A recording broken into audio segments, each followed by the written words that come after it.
हम सभी जानते हैं कि 26 जनवरी 1950 को ये संविधान लागू हुआ और भारत में ये लोकतंत्र की स्थापना हुई संविधान के द्वारा। कह सकते हैं कि आधुनिक रूप में एक लोकतंत्र की स्थापना हुई। ऐसा नहीं है कि ये लोकतंत्र भारत में पहली बार आया, लेकिन इस संविधान के द्वारा आधुनिक भारत में 26 जनवरी 1950 को लागू हुआ। भारत तो बहुत पुरानी सभ्यता है, ऐसा मानते हैं कि कम से कम 5000 साल की है, वैसे उससे भी ज्यादा पुरानी सभ्यता है ये। तो इस धरती पे न जाने कितने एक्सपेरिमेंट हुए होंगे।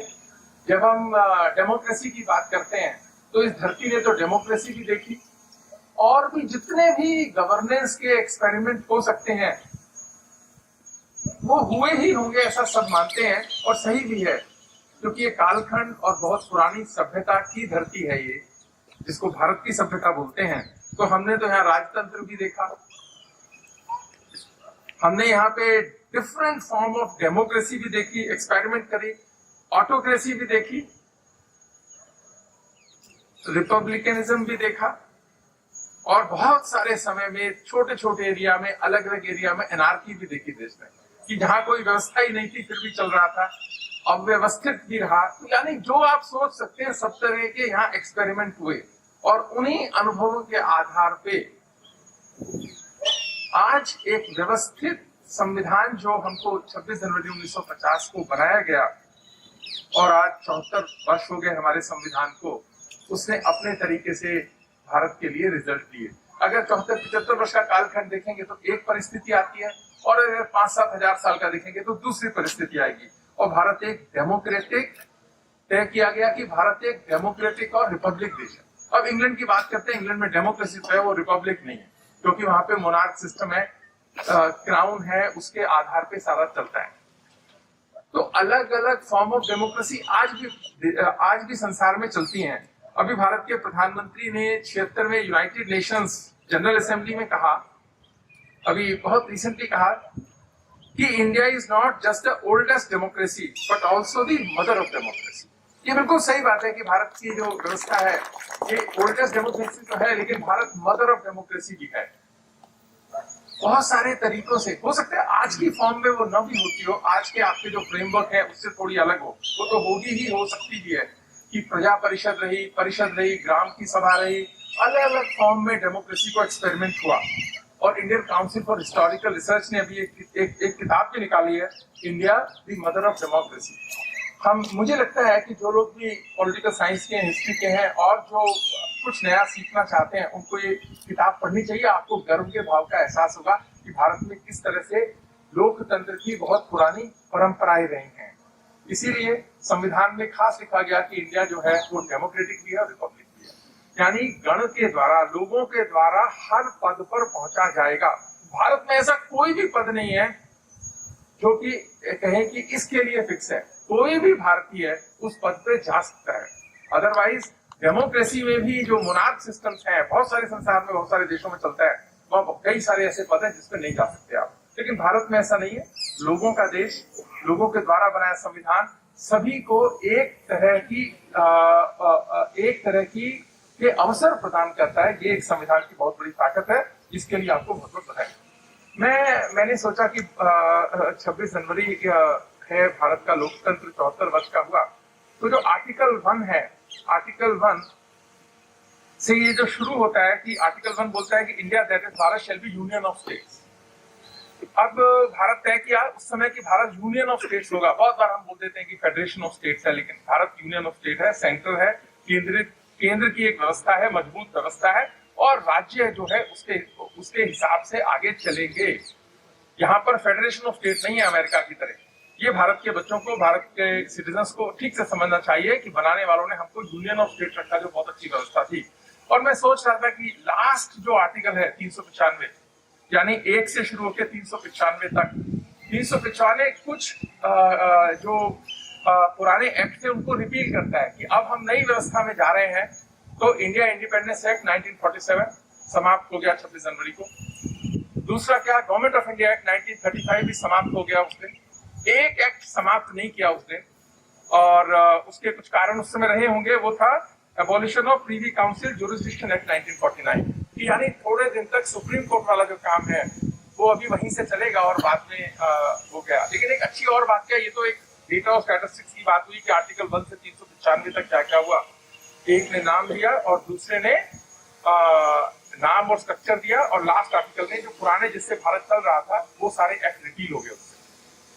लेकिन एक और बात कि ये जो कॉन्स्टिट्यूशन है हमारा, ये ब्रिटिश पार्लियामेंट ने नहीं पास किया। India independence act 1947 British parliament ने पास किया। शायद अंग्रेजों ने जब ये इंडिया इंडिपेंडेंस एक्ट बनाया तो सोचा होगा कि जो ये डोमिनेंस स्टेटस की जो बात है उन्होंने देने का उस समय प्रयास किया, भारत ने उसी के बाद ही नहीं उसको माना और हमारी अपनी कॉन्स्टिट्यूएंट असेंबली ने इसको पास किया। यानी हमने शक्ति का प्रदर्शन तभी से शुरू कर दिया था, और आज जो है भारत एक शक्तिशाली वैभवशाली देश बना है, तो ये हम सब के लिए बहुत सौभाग्यशाली बात है कि हम सब जो इस देश के बच्चे हैं, हमको एक अच्छा संविधान मिला और एक शक्तिशाली भारत बना। पर मन में एक बात आती है कि इसने सबसे अच्छा क्या किया। बहुत सारी अच्छाइयां हैं, बहुत सारी बात होती है, और सबसे अच्छा क्या किया, तो मेरे मन में आता है कि संविधान ने सबसे अच्छा क्या किया कि देश की एकता और अखंडता की रक्षा की। देश की एकता और अखंडता की रक्षा की।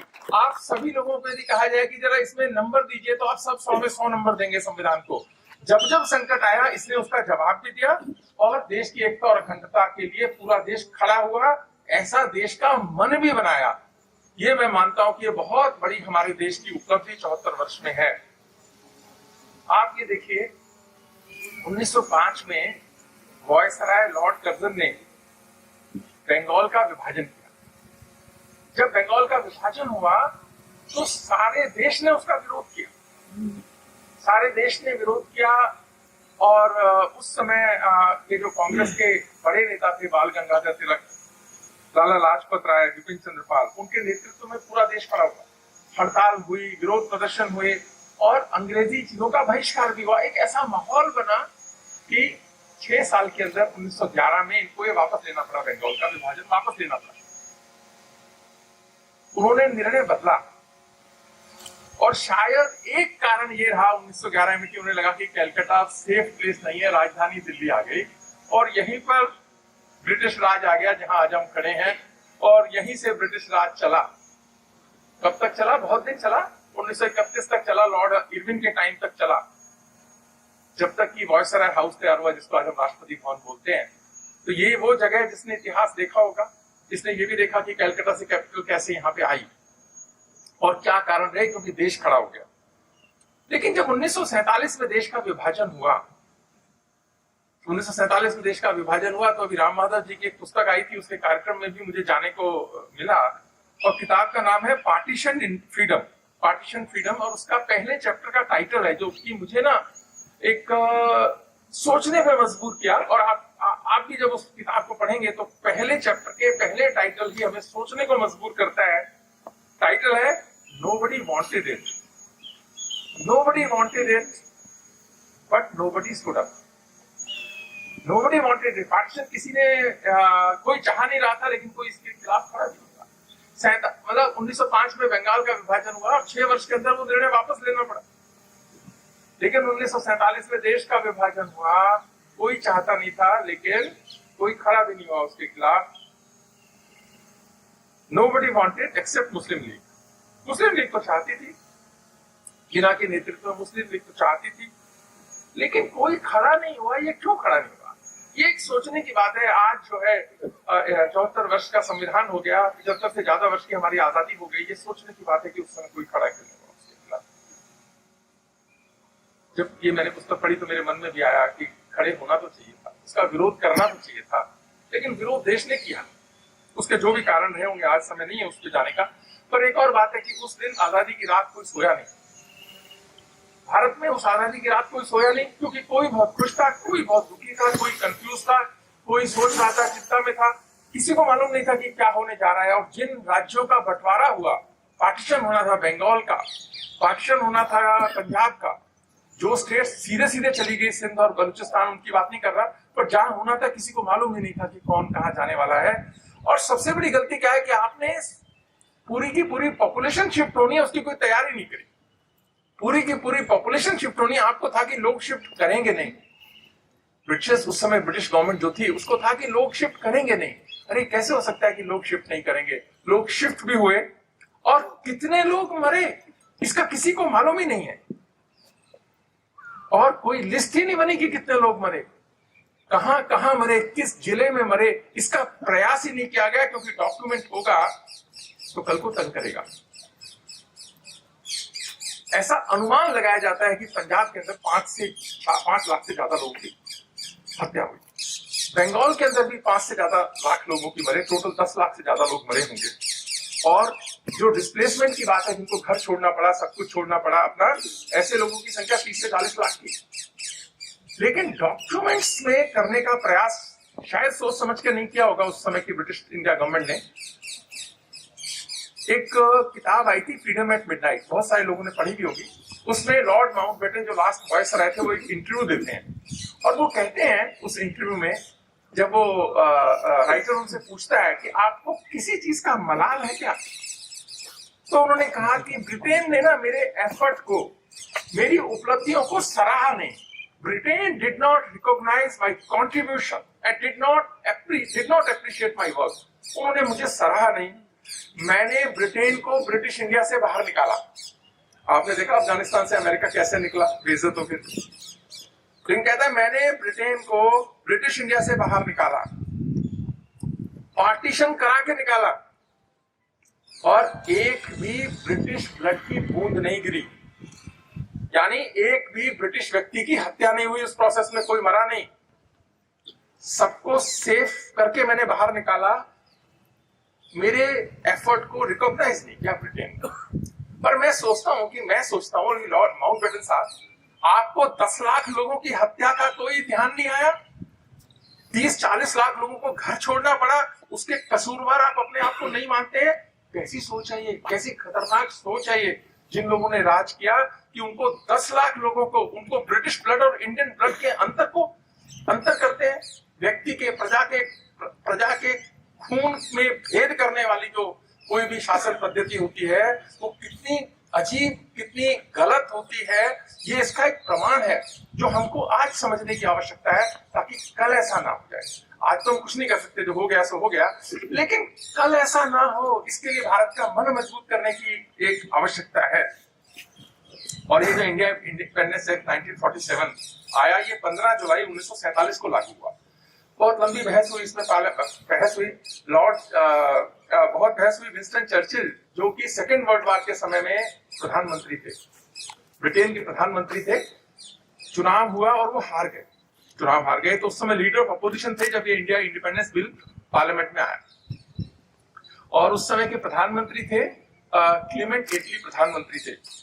और आप सब जानते हैं कि विंस्टन चर्चिल इसके बड़े विरोधी थे कि भारत को स्वाधीनता दी जाए, और अगर वो चुनकर आगे होते तो शायद ये डिले भी होता, ऐसा माना जाता है।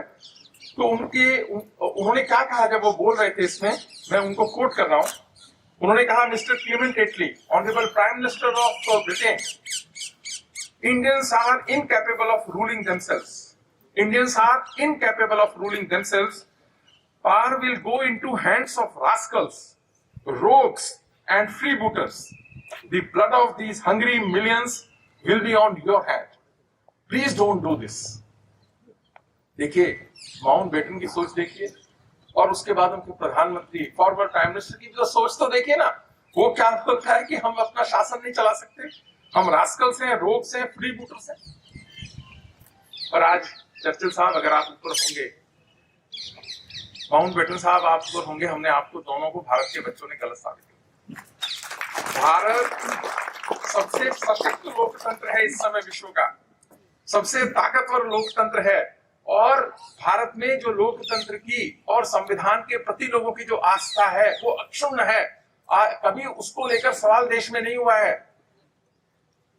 तो आपको हमने 100% गलत साबित कर दिया। मैं समझता हूं ब्रिटिश इंडिया से जो हम बने, इंडिया बना, भारत बना, बहुत सारी चीजें छूटी होंगी। तो आज जो है ये जो मानसिकता है, इसको भी त्यागने की जरूरत है। अब एक और बात है, एक व्यक्ति जिसका मैंने जिक्र किया, जिना का, उनका क्या रोल था सारे मामले में? आप देखिए कि दोनों की मैंने सोच तो बताई, अब उस सोच ने किया क्या? उसने सोच ने किया क्या? आपको ध्यान होगा कि 1937 में इलेक्शंस हुए थे, प्रोविंशियल इलेक्शंस हुए थे, प्रांतों में इलेक्शन हुए। और मैं नहीं जानता कि हम में से कितने लोग इस बात को जानते हैं कि उस समय जब चुनाव हुए, और मुस्लिम कॉन्स्टिट्यूएंसीज की बात कर रहा हूं मैं, सारी कॉन्स्टिट्यूएंसीज की बात नहीं कर रहा, मुस्लिम लीग सारी सीटों पर हारी, सारी सीटों पर हारी, और उसको केवल 4.8% वोट मिले। एक पार्टी जिसको 4.8% मुस्लिम समाज के वोट मिले, उसके नेता को आपने बड़ा नेता बना दिया और उसके साथ नेगोशिएशंस करनी शुरू करें, क्योंकि वो आपको सूट करता था, वो आपको सूट करता था। अदरवाइज जो पंजाब के अंदर जीती वो थी यूनियनिस्ट पार्टी इन पंजाब, जो मुस्लिम सीटें सारी जीत के आई थी। दूसरी पार्टी थी कृषक प्रजा पार्टी बंगाल के अंदर, जो सारी सीटें जीत कर आई थी। अगर मुस्लिम समाज के कोई रिप्रेजेंटेटिव उस समय थे भी, तो ये दो पॉलिटिकल पार्टी थी जिसको सारी प्रोसेस से अलग रखा गया। आप ऐसा चाहते ही थे ना, इसका मतलब करना कि जो व्यक्ति चुनाव नहीं जीता, रिप्रेजेंटेटिव नहीं था उस समाज का, आपने उसको इतना बड़ा बना दिया और उसके साथ सारा नेगोशिएशन किया। कितनी बड़ी हिस्टोरिक भूल है। पॉलिटिकल साइंटिस्ट, हिस्ट्री के लोगों को सोचना समझना चाहिए इसके। और इसी कारण से मैं समझता हूं कि संविधान ने, लेकिन अब तो क्या है, अपनी व्यवस्था है कि संविधान ने देश को एक रखा है, हर संकट का मुकाबला किया है। आज 2023 में ऐसा कोई संकट नहीं है। आज यदि संकट आता है तो 131 करोड़ लोग इकट्ठे खड़े हो जाएंगे उसके लिए। ऐसे व्यवस्था बनाने के लिए मैं संविधान को भी बधाई देना चाहूंगा और संविधान बनाने वालों को भी बधाई देना चाहूंगा। एक और घटना का उल्लेख करूंगा कि 1929 की बात है। लॉर्ड इरविन, जो इस बिल्डिंग में रहने वाले लास्ट वॉइसर आए थे, लॉर्ड इरविन, और उन्होंने 1929 में एक घोषणा करी, इसको इरविन डिक्लेरेशन के नाम से माना जाता है। शायद यहीं से करी होगी, यहां से नहीं की होगी तो उस जगह से करी होगी। ये ऐतिहासिक जगह है, यहां से वो इरविन डिक्लेरेशन हुआ 1929 के अंदर। उन्होंने क्या कहा कि भारत को डोमिनियन स्टेटस भविष्य में दिया जाएगा, भारत को डोमिनियन स्टेटस भविष्य में दिया जाएगा। इसको बड़ा फेमस इरविन डिक्लेरेशन है, मैं एग्जैक्ट कोट नहीं कर रहा हूं आज उसको।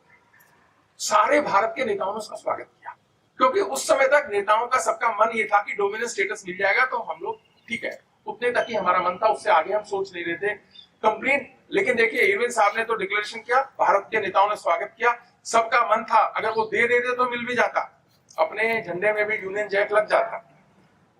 लेकिन ब्रिटेन में इसका विरोध हुआ, ब्रिटेन के नेताओं ने इसका विरोध किया, ब्रिटेन की जनता ने इसका विरोध किया, और फाइनली क्या करा, ब्रिटेन ने कहा नहीं नहीं, ये नहीं दे सकते हम भारत को, डोमिनियन स्टेटस भी नहीं दे सकते। फर्स्ट वर्ल्ड वॉर के बाद भी प्रॉमिस किया, नहीं दिया। इरविन डिक्लेरेशन के बाद भी नहीं किया। तो फिर लॉर्ड इरविन को मजबूर होना पड़ा और उन्होंने एक मीटिंग बुलाई, और उसके अंदर गांधी जी आए, उसके अंदर नेहरू जी को बुलाया गया, जिन्ना साहब को बुलाया गया और सप्रू साहब को बुलाया गया। 4 लोग थे उस मीटिंग के अंदर। और तब इरविन ने कहा, लॉर्ड इरविन ने कहा, हम अभी समय नहीं आया कि हम भारत को डोमिनेंस स्टेटस के बारे में सोच सकते हैं, कल को भविष्य में जो होगा देखेंगे उस समय। वो चारों नेता हतप्रभ रह गए कि ये प्रॉमिस हुआ था, और उसके बाद में इरविन डिक्लेरेशन हो गया, भारत ने मन भी बनाया और ये हट गए। उसी समय शायद कांग्रेस ने तय किया, और लाहौर अधिवेशन कांग्रेस का लाहौर सेशन हुआ, उसमें कांग्रेस ने पहली बार पूर्ण स्वराज्य का रेजोल्यूशन पास किया। उससे पहले कांग्रेस ने कभी पास नहीं किया था पूर्ण स्वराज्य का। डोमिनेंट की बात कर रहे थे, डोमिनेंट मिलने जा रहा था, इरविन डिक्लेरेशन के बाद में वो मिला नहीं, अच्छा हो गया हमारे लिए मिला नहीं।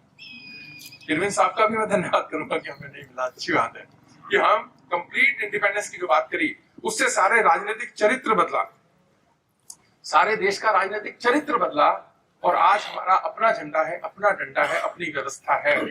ये इसी कारण से हुआ है। यहाँ कोई यूनियन जैक नहीं है, यूनियन जैक नहीं है ऑस्ट्रेलिया की तरह, न्यूजीलैंड की तरह और कनाडा की तरह और बहुत सारे देशों की तरह।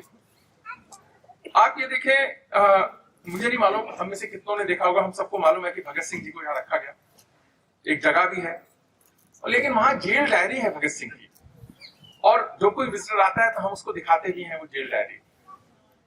आप लोगों में से बहुत लोगों ने पढ़ी भी हो, शायद न भी पढ़ी। आप ये देखो, 23 साल का वो बच्चा है जिसको फांसी होने वाली है, और वो नई किताबें रोज पढ़ रहा है, और उसमें जो उसको अच्छा लग रहा है वो उसको कोट भी कर रहा है, वहां लिख रहा है, और अपनी कमेंट्री भी देने का प्रयास कर रहे हैं कुछ कुछ उसमें। यानी जो जाने वाला है उसको भी सीखने की एक ललक है, देश के प्रति एक प्यार है, अपने विचार, अपने भावना, अपने आइडियाज को वो लिख रहे हैं उसके अंदर। वो जो जेल डायरी है वो पढ़ेंगे तो हमारा अच्छा मन, देश के प्रति प्यार का मन बनेगा।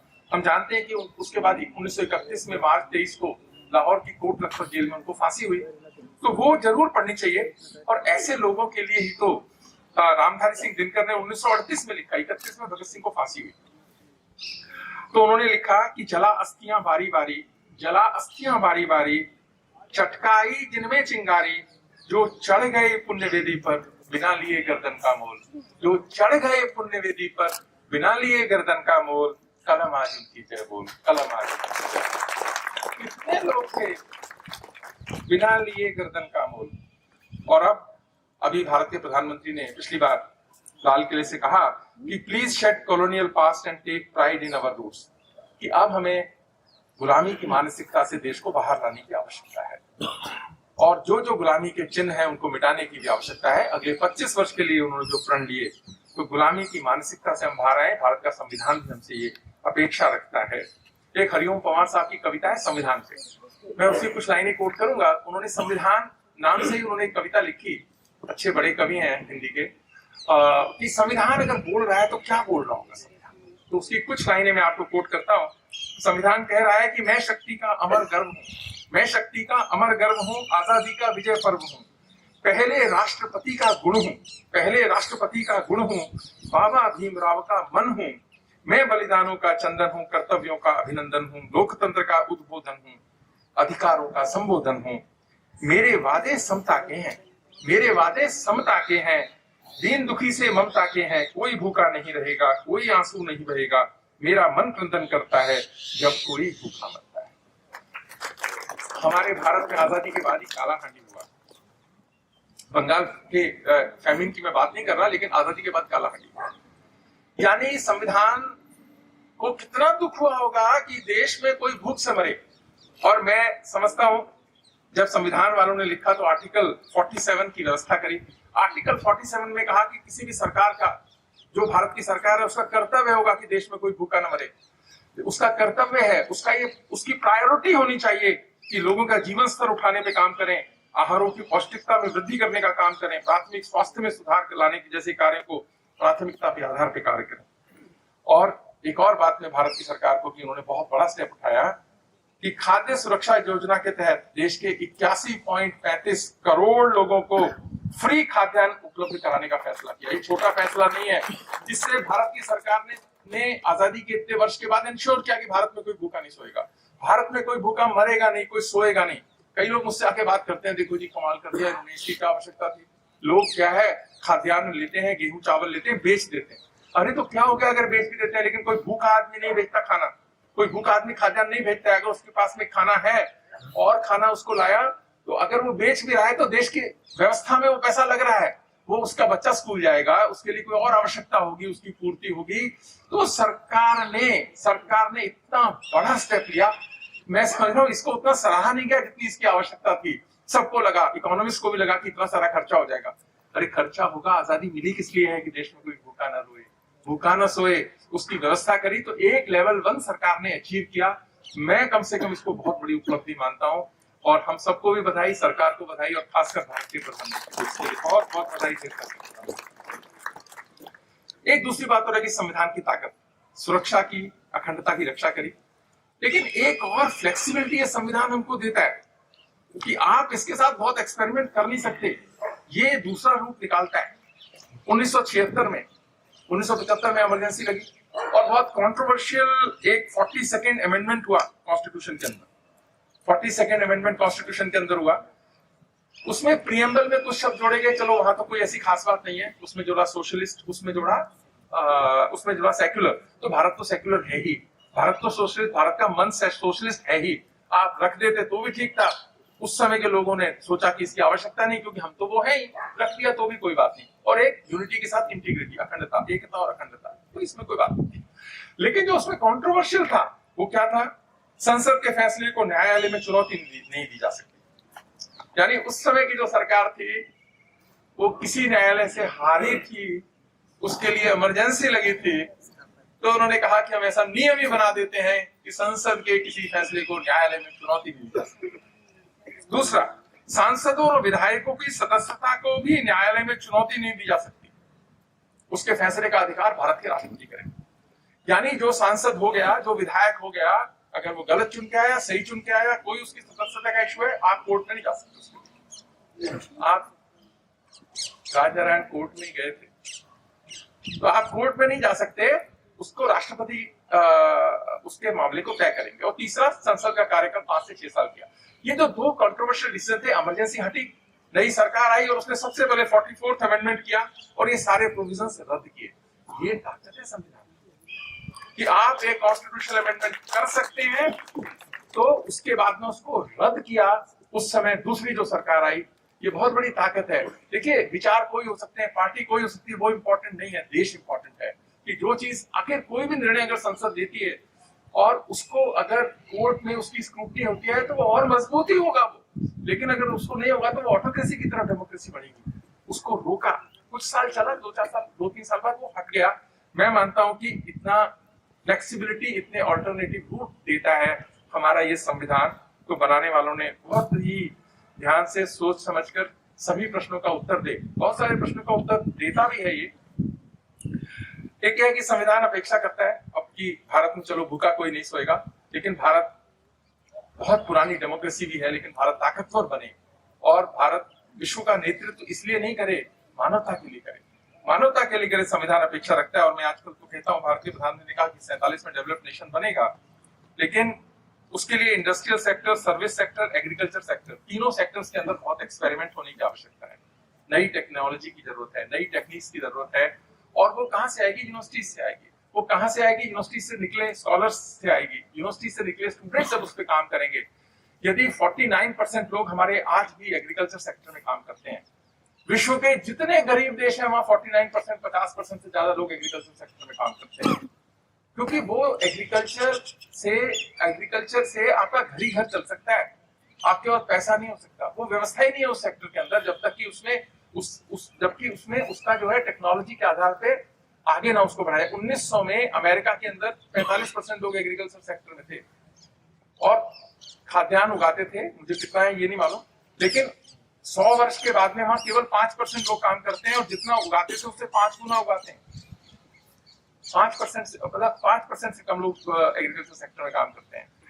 अगर देश को आगे बढ़ाना है तो टेक्नोलॉजी से एग्रीकल्चर सेक्टर को अब बदलने की आवश्यकता है, ताकि ज्यादा से ज्यादा लोगों का अच्छा भविष्य बने। ये एक यूनिवर्सिटीज का काम है कि ये मन बनाने का भी, और कैसे टेक्नोलॉजी भारत की आएगी। अगर हम सिर्फ इम्पोर्टेड टेक्नोलॉजी की तरफ सोचते हैं तो शायद हम वो अचीव नहीं कर पाएंगे। हमें भारत आधारित टेक्नोलॉजी जो हमारे लिए, क्योंकि हम 131 करोड़ का देश है, उस तरीके से कैसे आगे करना है, ये एक बहुत बड़ा काम है जो हमें करना चाहिए। क्योंकि तभी जो है, आखिर 25 वर्ष में अगर हमको डेवलप्ड नेशन बनना है आज के पैरामीटर्स के हिसाब से, तो 10% की ग्रोथ रेट चाहिए। और वो ग्रोथ रेट कैसे आएगी? वो हमारी व्यवस्थाओं से आएगी। इसलिए जब बात होती है कि innovation, originality and creativity Bharat की शिक्षा में आए, originality, innovation and creativity Bharat की शिक्षा में आए और भारत आधारित रिसर्च पर हम ध्यान दें, तभी इसको हम अचीव करने की तरफ बढ़ेंगे, वरना थोड़ा डिले भी हम ना कर जाएं। तो देखिए, राजनीतिक रूप से तो अपनी जगह वो काम कर ही रहे हैं, लेकिन शिक्षा जगत को भी अपनी जिम्मेदारी समझते हुए इस दिशा में काम करने की चाहिए। राष्ट्रीय शिक्षा नीति इस बारे में कहती भी है, क्योंकि इसीलिए कोई भी ऐसी चीज हम न करें जो ग्रोथ को कॉम्प्रोमाइज करती हो। और जो यूनिवर्सिटीज के टीचर्स हैं उनको सही दृष्टि से इसको देखकर और नए नए सुझाव, नए नए एक्सपेरिमेंट करने चाहिए। देश का मन तो बना हुआ है, लेकिन उनको कई बार ये नहीं समझ आ रहा कि कितना कितना करना चाहिए। वो हम अगर अपनी अपनी जिम्मेदारी समझेंगे तो 26 जनवरी की हमारी भी अपनी सार्थकता होगी। और शायद ये गणतंत्र दिवस जो गण का तंत्र है, लोगों की व्यवस्था है, वो हमसे ये अपेक्षा भी रखता है कि हम जो है इस तरीके से करें। एक चीज जो मैं अंतिम बात कह के खत्म करूंगा कि संविधान ने ये नहीं सोचा था कि देश प्रेम की कभी कमी पड़ेगी देश में, इसलिए उस पर कोई आर्टिकल नहीं लिखा। पहले आर्टिकल से लेकर 395 में उसकी व्यवस्था उन्होंने नहीं करी, क्योंकि वो तो देश प्रेम से भरे हुए लोग थे। उन्होंने सोचा नहीं था कभी कि 75 वर्ष की आजादी के बाद कितनी अपनी चिंता करने वाले बढ़ जाएंगे, देश की चिंता करने वाले कम हो जाएंगे। उन्होंने शायद उस समय कभी सोचा नहीं था। पर मैं समझता हूँ कि हमको सोचना चाहिए कि देश प्रेम कैसे बढ़े, और उसकी जगह केवल विश्वविद्यालय और शिक्षा का तंत्र है कि अपने देश से प्यार करने वाले बच्चे हम तैयार करें। आप में कमी है, अपनी सोच को बदलिए, विचार को बदलिए, क्योंकि ये राष्ट्र अपनों से बहुत ही ज्यादा चला गया है। आगे ऐसा ना हो, ये शिक्षा व्यवस्था करे, ये शिक्षा से जुड़े लोगों से भी अपेक्षा है। इसी कारण से प्राध्यापकों को अपने मन को देश के हित में काम करने की आवश्यकता है। आप करते भी हैं, मैं ऐसा नहीं कह रहा, लेकिन और आवश्यकता है। 25 साल का जो कालखंड है हमको बहुत इंपॉर्टेंट है। अगर हमको वो टारगेट अचीव करना है जो देश ने सेट किया अपने लिए, तो हमको देश प्रेम की बहुत आवश्यकता है। और उसको बढ़ाने का काम केवल 15 अगस्त और 26 जनवरी ना करें, हर दिन करें, हर दिन करें, हर मन करे, तभी इसकी सार्थकता होगी। आप सबको फिर से ढेर सारी बधाई, ढेर सारी शुभकामनाएं।